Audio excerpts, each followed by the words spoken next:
Les voies de Dieu à travers les différences. Dieu ne nous a pas créés différents pour rien. Il y a des objectifs qu'il veut atteindre. Dieu ne fait pas que les différentes circonstances soient différentes pour rien. Les voies de Dieu, c'est quoi? Les voies, c'est les moyens par lesquels Dieu veut atteindre quelque chose. Les voies de Dieu. Vous savez, quand nous faisions encore des mathématiques, quand nous faisions... On peut vous donner un théorème ou une formule, on vous dit démontrer. Il y en a qui se souviennent des mathématiques, n'est-ce pas? En géométrie, là, on vous donne un théorème. On se souvient du théorème de Pythagore. Voilà, un tableau de Mendeleïev. Mais si tu ne connais pas qu'est-ce que c'est qu'un triangle rectangle, tu ne peux pas comprendre le théorème de Pythagore. Dans un triangle rectangle, le carré de l'hypoténuse est égal à la somme des carrés de deux autres côtés. Alléluia. C'est ça, n'est-ce pas? Tu peux réciter comme j'ai récité là. Je te dis démontre. C'est là le problème. Quelles sont les voies que tu vas utiliser pour arriver à prouver que le carré de l'hypoténuse est égal à la somme des carrés de deux autres côtés? Prends d'abord la lingala. Donc c'est démontrer. Donc vous allez voir, vous êtes 10 étudiants, vous utilisez les méthodes différentes pour arriver à démontrer. Le prof qui va corriger va dire quelle est la voie qu'il a utilisée, arriver à ça. Mais je parle de quoi? Je parle des voies de Dieu. Dans les problèmes qui nous arrivent dans la vie, il y a les moyens pour y arriver. Il y a des voies pour y arriver. Mais Dieu résout certains problèmes en recourant à nos différences. Je veux enseigner ça aujourd'hui. Alléluia. Dieu résout certains problèmes. C'est pourquoi il nous a créés différents. C'est pourquoi je dis les voies de Dieu à travers les différences. Ça doit vous pousser à vous aimer tel que vous êtes. Parce que Dieu ne vous a pas créé comme ça pour rien. Soyez différents et contents d'être différents. Comprenons cette définition de la sagesse comme étant l'habileté à discerner les différences. Frère, ma soeur, si vous arrivez à être sage à ce niveau-là, vous allez vous rendre compte que dans tout ce qui vous entoure, les choses sont différentes. Il y a le bien, il y a le mal. La loi des différences, personne ne l'a remise en question. Les musulmans reconnaissent qu'il y a la différence. Les bouddhistes reconnaissent qu'il y a des différences. Et vous regardez autour de vous, il y a des différences. Donc c'est une loi qui n'est pas mise en question. La loi des différences. C'est pour cela qu'elle est tellement évidente autour de nous. Les yeux sont différents des oreilles. La bouche est différente du pied. Donc il y a des différences partout. Les différences doivent être reconnues et célébrées. Pourquoi? Parce que les différences sont précieuses. Bien-aimés, nous sommes, vous savez, si tout le monde était loyal, il n'y aurait pas de prix de loyauté parce qu'il n'y a pas de différence. Si tout le monde était bon, mais le tribunal de Dieu manquerait des gens à condamner. La Bible dit, il a créé chaque chose pour un but, même le méchant. Les méchants que vous voyez là, il y a des raisons pour lesquelles ils existent. Pour le jour du jugement. Les différences sont bonnes pour qu'on puisse se compléter. Nul n'est entier, nul n'est complet. Amen. Amen. Donc, il faut qu'il y ait des différences pour qu'il y ait l'achèvement des choses. Si tes yeux n'avaient pas des choses à voir, tes yeux allaient souffrir. Il faut qu'il y ait des choses à voir pour que les yeux soient complétés. S'il n'y avait pas de son à entendre, tes oreilles seraient incomplètes. Mon esprit a besoin de réflexion. Et j'affirme ceci, bien-aimé, rien ne réussit seul. Donc votre différence est nécessaire pour l'achèvement de quelqu'un d'autre. Et cette différence qui vont décider de votre succès dans la vie, il faut savoir les identifier. Premièrement, sachez, si vous êtes sage, savoir identifier le bien et le mal. Le Seigneur dit quoi? Voici, je mets devant toi deux choses. La vie et la mort. Le bien et le mal. Il fait la différence entre les deux, je te conseille. Choisis-la. Deuxième chose qu'il faut identifier qui conditionne et qui décide de votre succès dans la vie. Sachez identifier les saisons dans lesquelles vous entrez. Eh bien, si vous ne savez pas identifier les différences entre les saisons, vous ne saurez pas prendre des décisions qu'il faut. Au passage, pour réussir encore dans la vie, il faut savoir identifier les saisons dans lesquelles nous entrons et prendre des décisions conséquentes. Il y a troisièmement la différence entre l'environnement. l'environnement.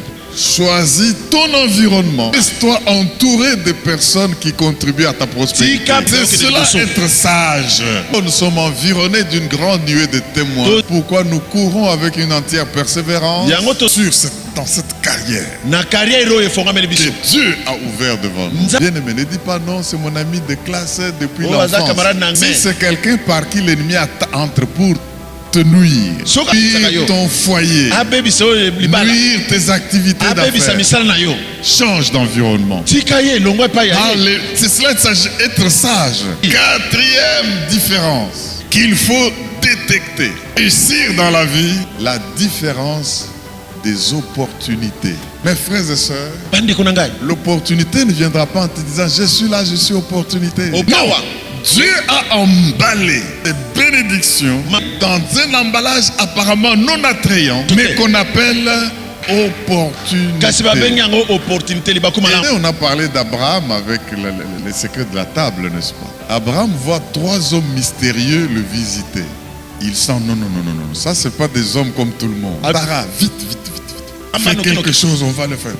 Il les supplie même, parce qu'il pouvait ne pas les supplier, mais il a senti, ça c'est étrange, je dois saisir. La Bible dit, exercer l'hospitalité.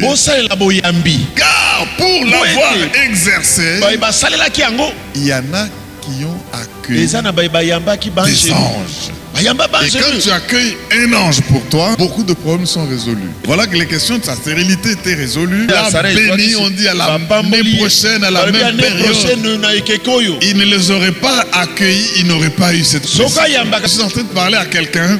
Tu dois comprendre que dans la vie, sachez vous accrocher, détecter les opportunités. Pour démarrer une affaire qui réussit, vous allez vous trouver dans des circonstances. Vous sentez que non. Avec cette personne ici. En tout cas, il y a quelque chose que je dois faire. Dis avec moi opportunité. Opportunité. Si vous ne savez pas détecter les différences entre les opportunités, manquez la sagesse. Dieu a les voies qui passent par les différences. Amen. Différence dans les instants. Les instants. Tous les temps ne sont pas les mêmes. La vie est une succession des instants. Si vous voulez agir dans tel régime comme si c'était dans l'autre régime, vous vous trompez d'instant. Différence, sixièmement, des gens qui vous entourent. Mes frères et sœurs, vous voulez travailler et être béni. Si vous ne savez pas voir les différences entre les gens qui vous entourent, vous risquez de passer à côté de votre bénédiction. Tous ceux qui vous entourent ne sont pas les mêmes. Est-ce que quelqu'un m'entend pour dire Amen? Amen. Il y a des Boaz qui peuvent vous faire entrer dans votre vie de promesse. Il y a des Judas qui seront prêts à vous vendre et à vous trahir. Mais si vous n'êtes pas sage, vous ne saurez pas voir les différences dans les gens qui vous entourent. Septième différence qu'il faut identifier pour être sage et réussir dans la vie. Votre différence personnelle. Alléluia. Je voudrais créer une prise de conscience de votre unicité. Vous êtes unique pour que vous puissiez nourrir vos différences. Que vous puissiez embrasser vos différences. Que vous puissiez garder vos différences. Bien-aimés, il y a en vous quelque chose de rare. Dieu a placé en vous quelque chose de rare. Fait de vous une personne différente. Et si vous découvrez cette chose rare que Dieu a placée en vous, vous allez découvrir ce qui va vous distinguer. Et vous découvrir ce qui va vous rendre prospère. Mes frères et sœurs, nous devons chérir nos différences. Vous savez, la similitude crée le confort. Quand nous sommes semblables, nous créons un confort, on se sent bien à l'aise. On nous dit même ceux qui ressemblent, ça semble, c'est bien. Mais c'est les différences qui apportent la récompense. Dis à ton voisin, tes différences apportent ta récompense. Comme si vous voulez augmenter votre bénédiction dans la vie, affectez 4 choses. Si vous voulez activer votre enrichissement, activer votre prospérité, augmenter votre bénédiction. Laissez-moi d'abord vous dire, c'est quoi quand est-ce que l'augmentation arrive dans nos vies? L'augmentation dans la vie, c'est une récompense divine pour avoir honoré une loi divine. Il y aura augmentation financière dans la vie le jour que nous respecterons une loi divine. Il y a la croissance de l'affection dans la vie. Nous aurons obéi à une loi divine. Donc, croître, augmenter, ça a lieu quand Dieu nous bénit du fait d'avoir obéi à une loi divine. 4 choses qu'il faut faire, j'arrête là, le temps est avancé. Affectez votre atmosphère